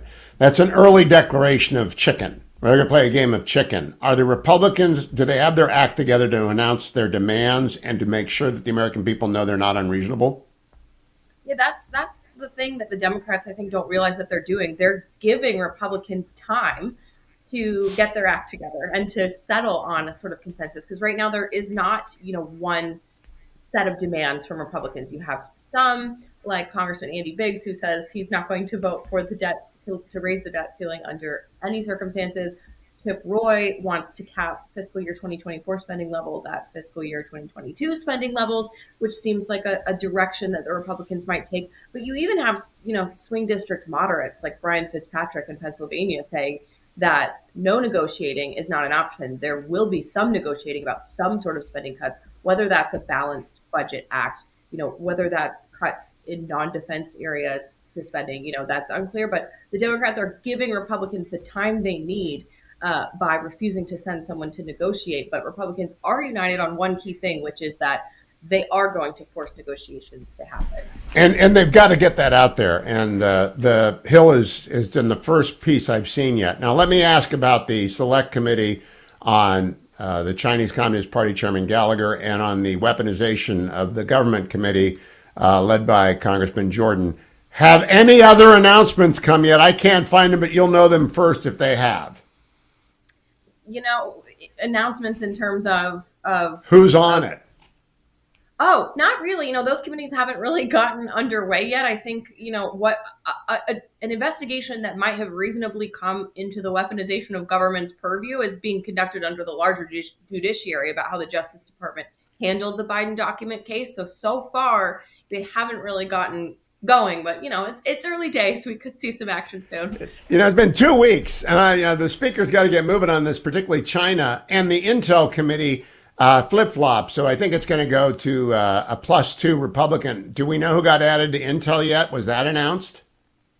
I don't think so, but they are starting to fill out some of the subcommittees. We know that there are some Freedom Caucus members on the Oversight Committee now, for example, Lauren Boebert, Marjorie Taylor Greene, people who would be more aggressive in doing the congressional investigations than before when you saw that committee made up of more moderates. So we are starting to see what kind of deals were cut by McCarthy to get this speakership based on the makeup of some of these, what you'd call A committees.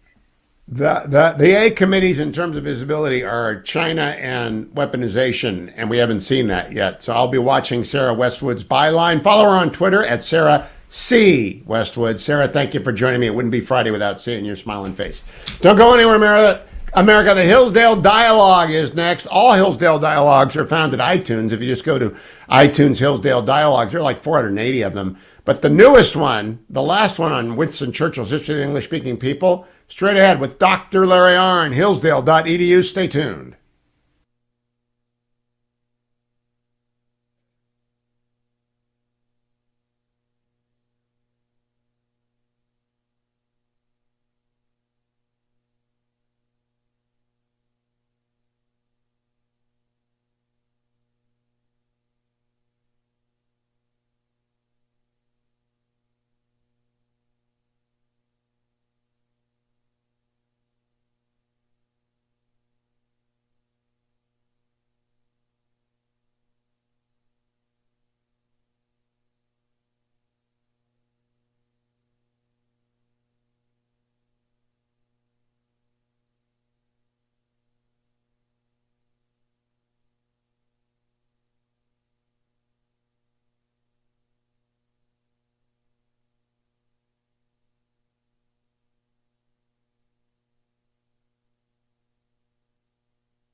This hour of Hugh Hewitt starts right now on Salem News Channel.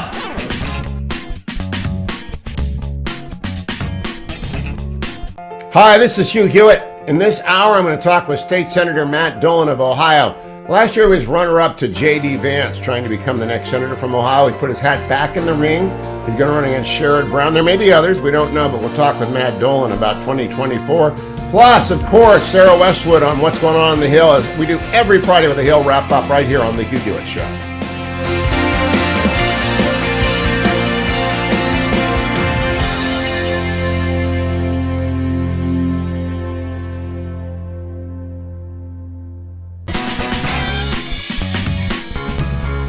You won't want to miss a minute. This hour of Hugh Hewitt is on Salem News Channel.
Morning glory, America. Bonjour, hi, Canada. It's Hugh Hewitt. That music means that the Hillsdale Dialogue is underway.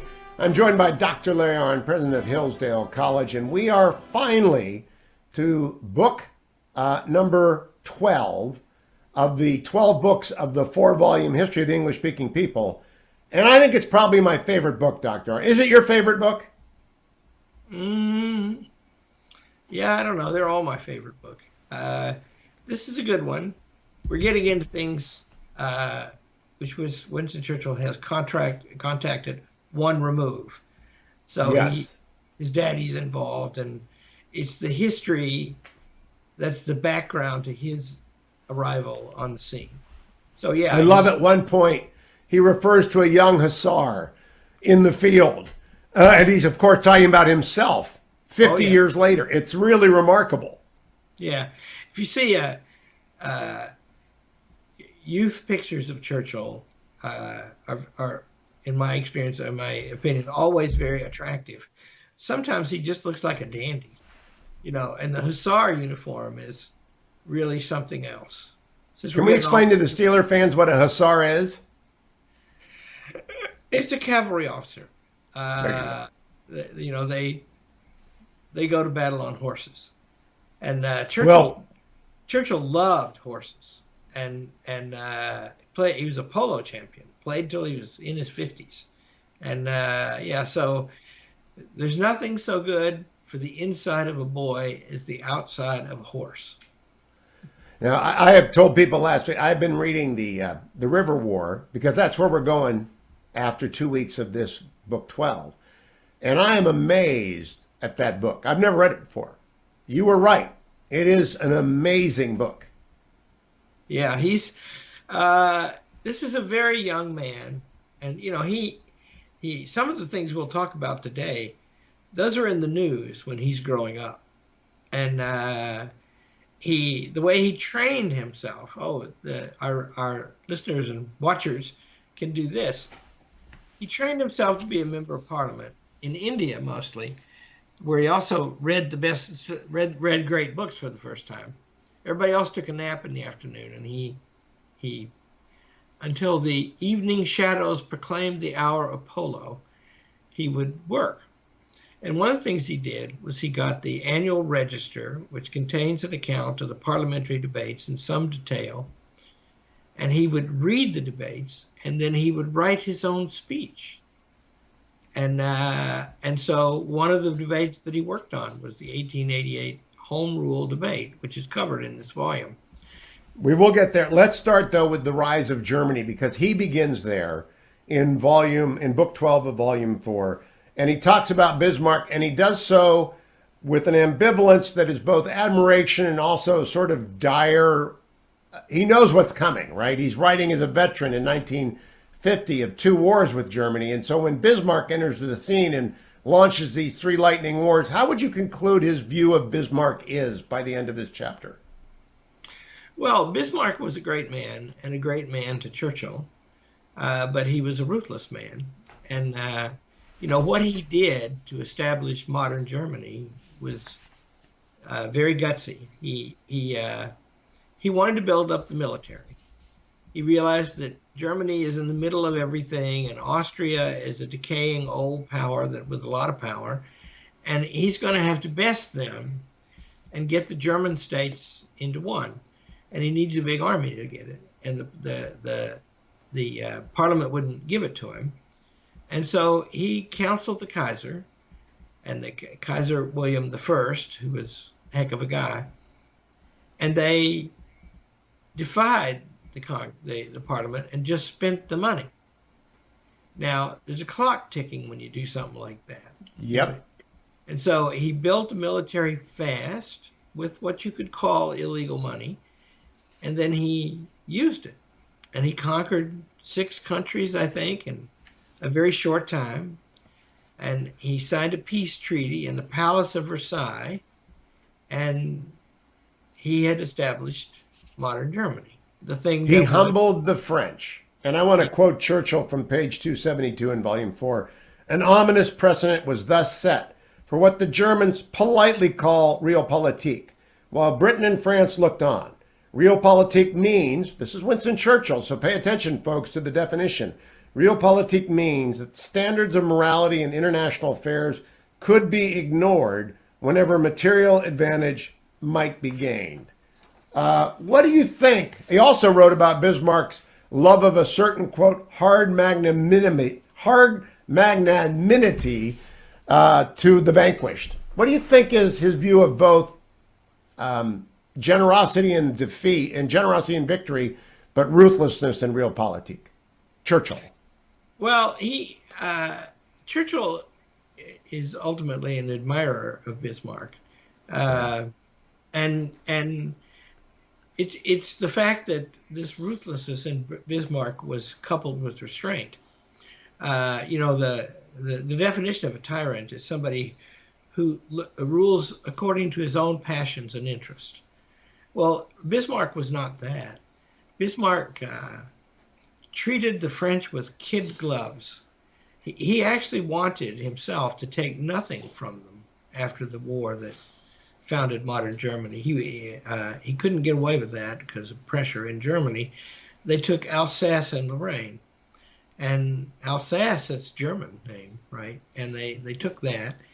But he didn't even want to do that. And then he then made a treaty both with France and with Russia because he understood that the stability of Europe was crucial to Germany. And he also was not crazy enough to think that they could fight a two-front war against larger powers, Russia a larger power, the coalition that formed against them on the West together larger, and win. And so his system didn't survive him for very long. He served as Chancellor of Germany for 30 years. Yeah. That is a great advantage, isn't it? That he's not a tyrant, as you just pointed out, because he was subject to many other forces. But when we look at modern China and the Chinese Communist Party, Xi can be there for 30 years, like Bismarck. It's a great advantage to be a Putin and a Xi on the world stage when we change our leaders every 4 years. Great advantage and a great disadvantage, right? They don't, because the disadvantage appears right away. After he and the Kaiser die, and they're succeeded by what I call the rich kids, the people who just inherited all that. And Lord, did they not make profligate decisions? They plunged the world into a disastrous world war. And they thought they could win it fast. And that was just crazy what they did. Now, this volume doesn't go up to that place, but 1914 is in some ways responsible for all the disaster that are going on right into the current day. I mean, there's a mess in the Congress, right? It's because of the First World War. You can just see that Bismarck didn't do anything like that. When it gets to Hitler, who's a rich kid and also crazy, then he does insane things because he called a combination into the field against himself that was simply overwhelming. I want to make sure people understand when you say rich kid, he personally didn't have wealth when he organized his rise, but he was inheriting the greatness that Germany had assembled for itself prior to World War I. And it's not so apposite to him because, of course, Germany was broken by the First World War, and he put it back together. They put it back together under his dominance. No, I'm talking about the First World War generation. Those are the ones that really did take the assets that Bismarck had assembled and wasted them and used them to make a terrible, the cost of the First World War is still being paid. When we come back from break, we're going to talk about specifically that, because boy, the echo of the guns of World War I are throughout this volume, which runs from about 1860 right up to 1912. And we'll pick up on more of that as we go along, but we'll go back to the Franco-Prussian War of 1870 when we come back. Don't go anywhere, America, because that which happened 150 years ago manages to become very, very tactile and very much within our reach in this very conversation. The Hillsdale Dialogue continues. All things Hillsdale are at hillsdale.edu, including the application that you youngsters out there should be filling out, and thousands of you are, in record numbers, actually. It's going to be very hard to be the admissions officers at Hillsdale this year. We'll talk about that when we come back.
Welcome back, America. Dr. Larry Arnn is my guest on the Hillsdale Dialogue. We are in volume 4, book 12 of the History of the English-Speaking People.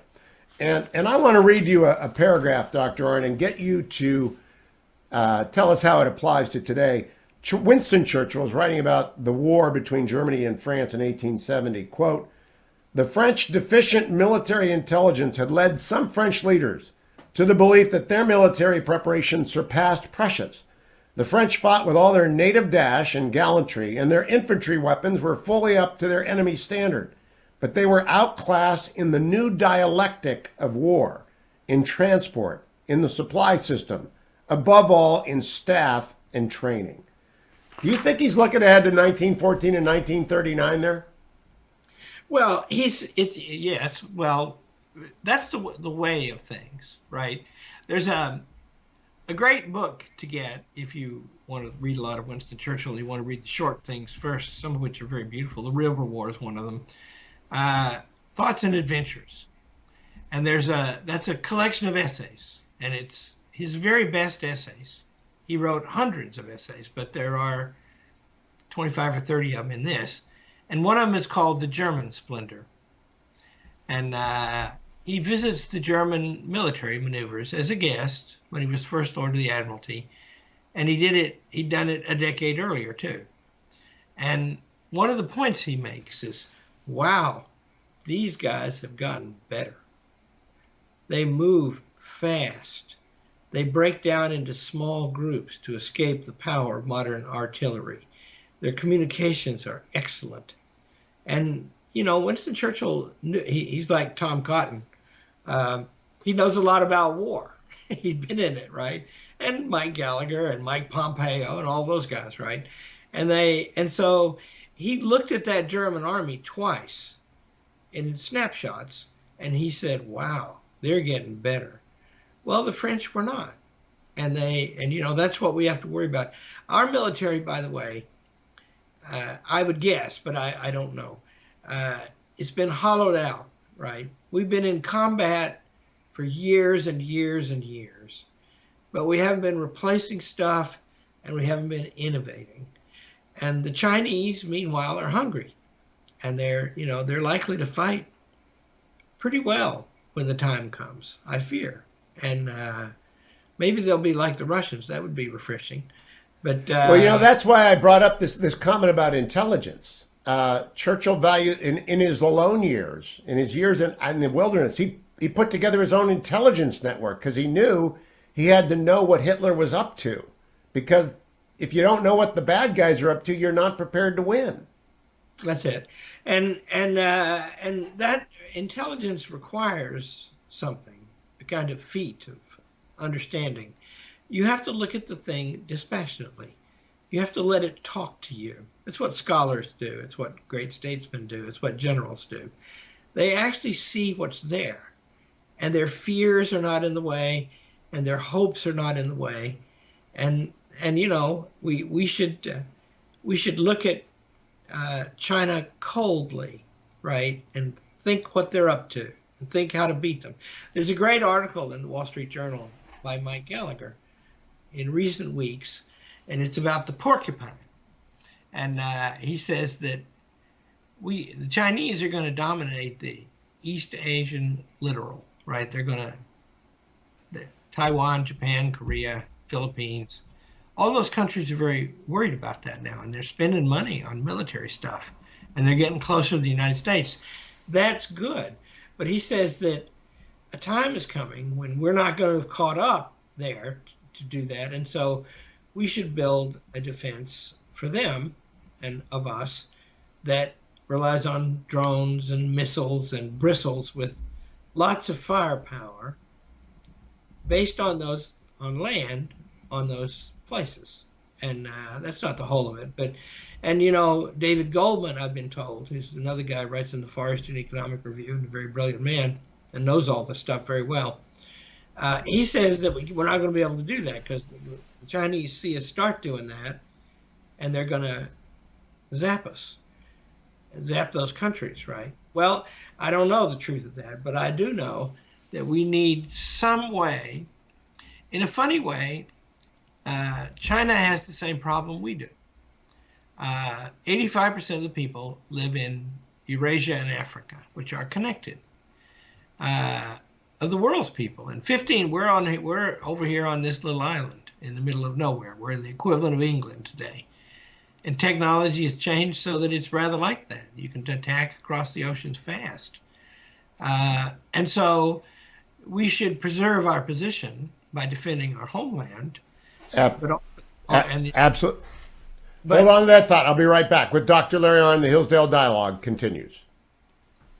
Okay, stay right there. Dr. Arnn will be right back. In the meantime, ReliefFactor.com, even in the middle of the Hillsdale Dialogue, even as we talk about Gladstone and Disraeli, even as we talk about the Irish question, even as we talk about the history of the English-speaking people, you need to listen to the Hillsdale Dialogue, but you've got to take your ReliefFactor.com. And this is when I always remind you every hour, different people listen to different hours of the show, and I always remind everyone who's listening to the show, don't forget, if you want to feel better by the end of tomorrow, take in Relief Factor today. $19.95 gets you started. $19.95 gets you a 3-week starter pack. Icarian, curcumin, resveratrol, omega. The only natural supplement I take a vitamin. I take what my doctor tells me to take, and I take my ReliefFactor.com. I do it every single day. I'm going to send some to Larry Arnn. Maybe he'll put it on, now that he's videoing with us, maybe he'll put it in the visual. Actually, I don't want him to do that. So we're coming right back. More with Dr. Larry Arnn. Hillsdale.edu for all things Hillsdale. ReliefFactor.com for ReliefFactor.com. And if you want to listen to every Hillsdale podcast, all the dialogues, go to Hugh for Hillsdale.com or simply Google Hugh Hewitt and iTunes and Hillsdale, or simply just go Google Hillsdale Dialogue. It's hard for the Steelers fans to spell it, but that'll work. I'll be right back with the Hillsdale Dialogue continuing along.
Perhaps the segments I have most looked forward to in our 13 weeks on the history of the English-speaking people follow. Gladstone and Disraeli. Before I met Dr. Arnn, which is a long time ago, in 1978, I was ushered into the study of Richard Nixon in exile in San Clemente, and he sent me out to the library to pick up Blake's Disraeli, and he told me to read that book. So the first book that Richard Nixon ever recommended to me was Disraeli by William Blake, and I've reread it 4 or 5 different times.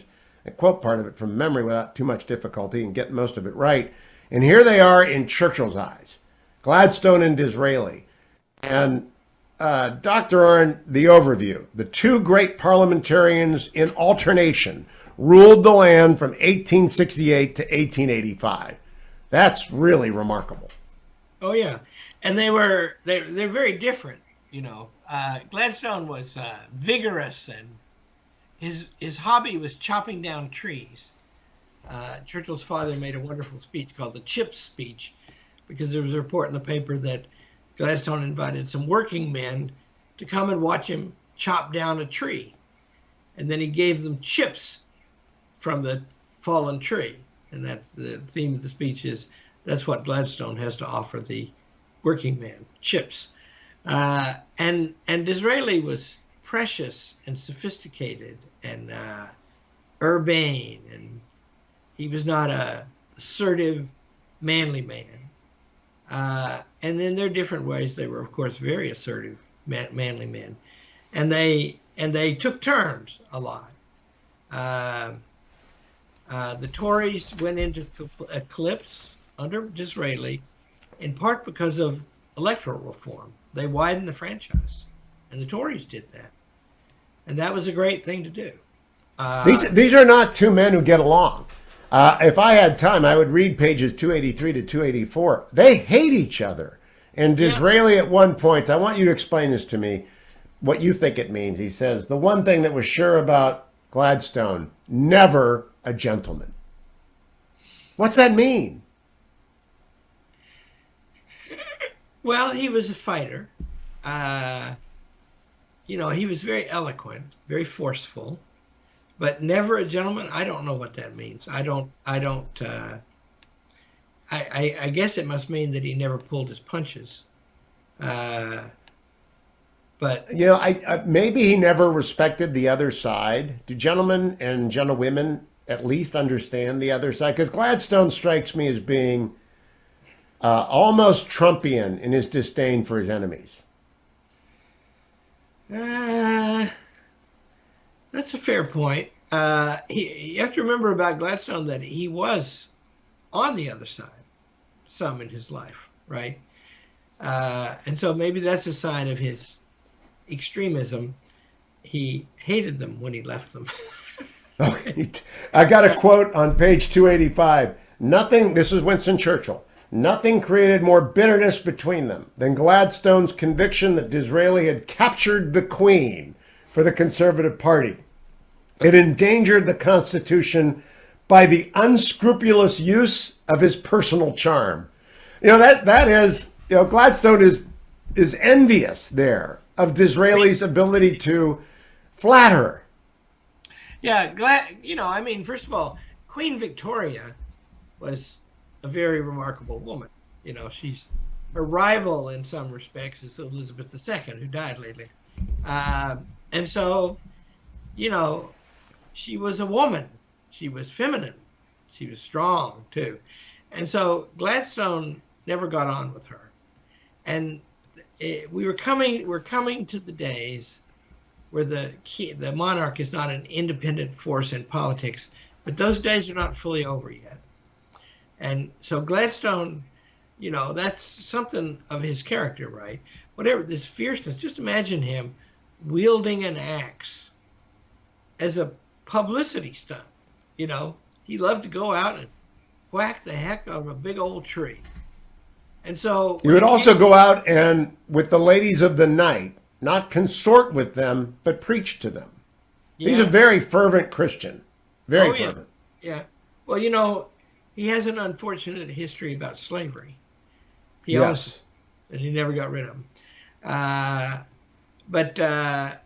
So there are many problems with Gladstone. And Not so many with Disraeli, I think, but they're both very great figures. And Gladstone was ahead of his time in the thing that cost him the most, because he tried to make a settlement with Ireland. And we're going to spend most of next week talking about Ireland because it's so inextricably bound up with what happens to Imperial Great Britain that we cannot not do so. But I want to spend a moment on the Gladstone cabinet of 1868 to 1874 and then Disraeli. Gladstone calls that cabinet one of the best instruments of government that was ever constructed. Launched in Churchill's term a long-delayed avalanche of reform, including an Education Act, and this, I loved it, low taxation. Gladstone greatly distressed that he didn't get rid of the income tax. The liberals of the 1800s are not the liberals of today, Dr. Arnn. Well, you would certainly swap the liberals of 1800 for the Democrats, also for the Republicans. Yeah.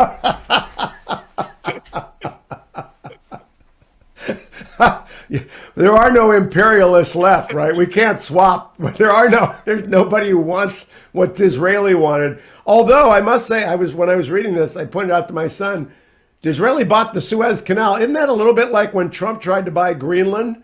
And he said, wouldn't that have been a great thing? And indeed, it would have been a great thing if it had happened. Sure. I mean, if Greenland's for sale, let's go buy it. And see, there was just remember, this is the peak of one of the greatest forces in human history. The British reached their peak on the eve of the First World War. And then they passed it, because that was disastrous. And then we come along too, right? And that's already starting to happen in the 19th century. It's just that we are a benignant force. I hope the same thing for India, by the way. Oh, interesting. Yeah, when Bill Clinton, we've had so many disasters in the Oval Office, but when he was elected president, he was going to go to Japan, and the Chinese said he couldn't come to Beijing if he went to Tokyo first. And so he canceled Tokyo. And what I wrote an article at the time, I think, if I remember right, and I said in the article, he should cancel Beijing and he should add Delhi. He should go to those two places, right? Because they have elected governments. Yes. And that makes a difference, right? And the Indians are very numerous and they're making great progress economically and health and 100 other things. And the caste system is not what it was. It's better now. And so, a naval officer of my acquaintance tells me that the Indian Navy is stretching and that their aviators are not yet to the level of the American, the British, and the Israeli aviators, but they're getting there. And they might be as good as the Chinese. And their submarines are pretty good. So maybe, I hadn't even thought about that in this context, but there is, the Thucydides trap is that a rising power inevitably goes to war with the existing power. But that didn't happen when the Americans rose up, because both the Americans and the Brits came close in this volume, right? They come close in Venezuela, but they avoid it. That's right. And see, if this volume ends before the loss of the British Empire in India, which happened coincident with the Second World War, pretty much. But Churchill had hopes for India, and his hope was that they would become a self-governing people, like the Australians and the New Zealanders. And they're well on their way to that now. Now, the one thing that I want to say on behalf of Gladstone is he reformed the aristocratic admission to Oxford and Cambridge. And he was a believer in meritocracy. Hillsdale's very much that way. You're a meritocracy still. So that's a good thing, isn't it, for democracies eventually to get to the point where we have merit. But now in the university, with a few exceptions, Hillsdale, the Lantern in the North, it's not about merit anymore, Dr. Arnn. In fact, they didn't even reveal the Thomas Jefferson High School in Northern Virginia did not announce their national merit scholars until after the application deadlines closed because they did not want to advantage them against their classmates in the competition for entry into prestigious colleges. What do you make of that? Well, that's the thing, isn't it? This is an old problem, right? There's a play by Aristophanes called the Ecclesia Zeusi, the Assembly of Women. And it's equality run rampant. And it ends with some old women ripping apart a young couple in love because the law is that you have to fool around with the old women first. And so, look, I like to say everybody's smart at Hillsdale College, and you need to be, right? It's a noggin thing. But because it's hard. Because it's hard, right? Everybody's not as smart as everybody else, right? There's a top 10, and they're smart. They're real smart, and also they work hard because you don't actually want to say to any young people, like I don't like these tests, although they indicate a lot, because young people can despair, and they shouldn't. Because if you live your life right, you'll know a lot more, a huge difference, and you'll be smarter than if you don't. And look at the two of us. I mean, I'm from a little town in Ohio, and you're from Arkansas, and we're doing a fancy-dancy radio program because America is open to people who work hard. I really do believe that. Yeah, that's it. And it's still true that I'm very blessed. I had somebody say to me one time, a business. Can you hear the music? You have to wait. You have to wait right there. I'll be right back, America. Dr. Larry Arnn is going to tell us why he's very blessed right after this.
Welcome back to the final segment of this week's Hillsdale Dialogue. We're talking with Dr. Larry Arnn, president of Hillsdale College, about the 12th book, the first half of the 12th book.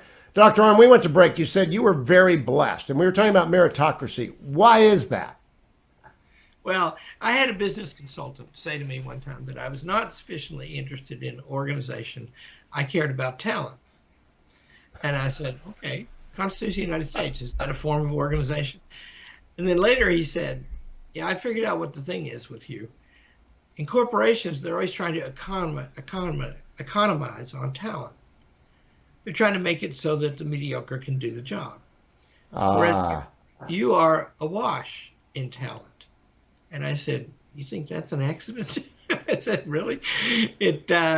So yeah, that's and you know, what was the advantage of Britain among aristocratic countries? I have an answer. That Disraeli, a Jew, could become the prime minister. That was the advantage of Great Britain. It was open, right? Yes. It was open. And that's the thing. And so, and you need everybody. Here's something really beautiful that Winston Churchill wrote early in his career, because he sponsored the legislation to reduce the power of the House of Lords. And Lord Curzon, who was a very stiff man, very talented man, he said that civilization is the work of aristocracies. And Churchill answers that. It's really, you know, young man, by the way, Churchill was, and Curzon was a great, wonderful man. I'll paraphrase. He says, it's nearer to truth to say that carrying aristocracy is the work of civilization, because Lord Curzon is not, when he says aristocracy, he does not mean the best. He does not mean the strongest, the most intelligent, the highest minded. He means the well-born, you see. Whereas democracy is the association of us all in the leadership of the best. Now that's... and that allows for Isaiah Disraeli to convert and to bring his son to the Berlin, what do they call it? The Congress of Berlin, where Bismarck, who we began the hour talking about, Bismarck at the end of it, after all the world's problems are settled for 30 years, looks at Disraeli and says, they're all Juden. The old Jew, he is the man.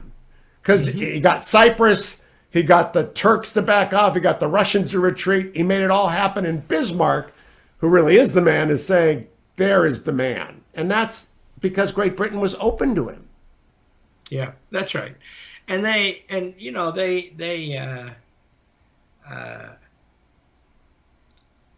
the end, by the way, the proper way to govern humans is to govern by consent. Because come to find out, people do what they want to do better than they do what they don't. And so you need a way. I mean, we talked last week about 2 weeks ago, however long ago, about the mess in the Congress, right? Well, they're trying to figure out legitimacy. And that's interesting. That's breaking down in America, right? And the claim. Oh, interesting. You know, the claims of that is the best thing that could be said about the 20. Yeah. I'm glad you're not saying it in the middle of the debate, because they would claim it, they would grab that and use it as a cloak, because that's actually the highest thing they could be doing. That and I think it is. I liked. See, we've gotten this entire. We don't. You know, you should try to learn more about radio, because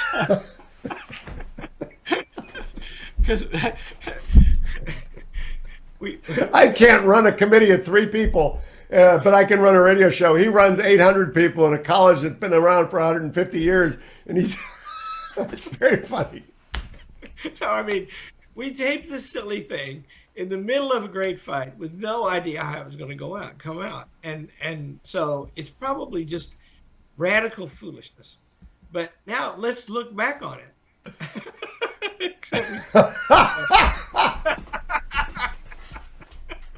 Because we always study history, because what do you like to say? History's finished. Yeah. This is not finished yet. But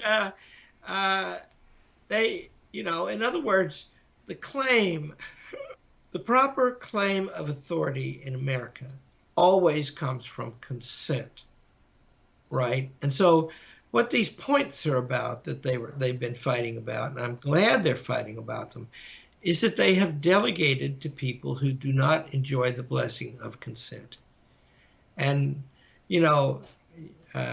the Constitution... Gosh, that's well put. That is that we're out of time. We're going to come back. That is exactly the problem with the administrative state. That's it. That no one is consented to having their property seized by bureaucrats from the EPA because it's got a ditch on it that occasionally has water in it. Somehow that's tied up with the history of the English-speaking people, and we'll continue it next week. All the Hillsdale Dialogues are found at hillsdale.edu. Go to iTunes, type in Hillsdale Dialogue, and you'll get 480 of them. And you'll actually spend your time on the floor of the house waiting for it to get organized, learning something. We'll be back with the last segment, the last show about the history of the English-speaking people next week. Thank you, Adam. Thank you, Jacob. Thank you, Dwayne. I'm Hugh Hewitt.